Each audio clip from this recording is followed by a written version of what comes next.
বাংলাদেশের কৃষিতে ধীরে ধীরে প্রযুক্তির ব্যবহার বাড়ছে এবং সেই পরিবর্তনের অগ্রভাগে রয়েছে ড্রোন প্রযুক্তি।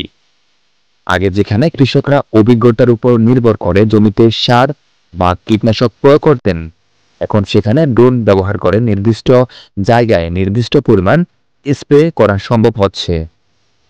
এতে যেমন কমছে খরচ, তেমনি বাড়ছে ফসলের উৎপাদন ও গুণগত মান।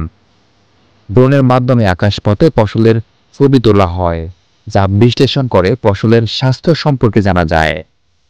মাল্টিস্প্রে কন্ট্রোল সেন্সরের সাহায্যে জমির আর্দ্রতা, পোকামাকড়ের আক্রমণ বা রোগের লক্ষণ আগেই শনাক্ত করা যায়। ফলে রোগ প্রতিরোধে দ্রুত ব্যবস্থা নেওয়া সম্ভব হয়। এই প্রযুক্তি শুধু সময় বাঁচাচ্ছে না, বরং কৃষিকে আরো দক্ষ ও পরিবেশ বান্ধব করে তুলছে। বাংলাদেশে এসিআই মোটরস ইতিমধ্যে 30 লিটারের ক্ষমতা সম্পন্ন ড্রোন বাজারে এনেছে, যা ঘন্টায় 40 একর জমিতে স্প্রে করতে পারে।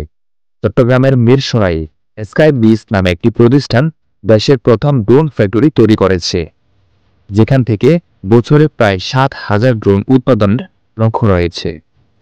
সরকারের পক্ষ থেকেও কৃষকদের প্রশিক্ষণ, প্রযুক্তির সহায়তা এবং নীতিমালার উন্নয়ন নিয়ে কাজ করা হচ্ছে, যেটা বাংলাদেশের কৃষিতে এক বিরাট বিপ্লব বয়ে আনবে বলে আশা করা হচ্ছে।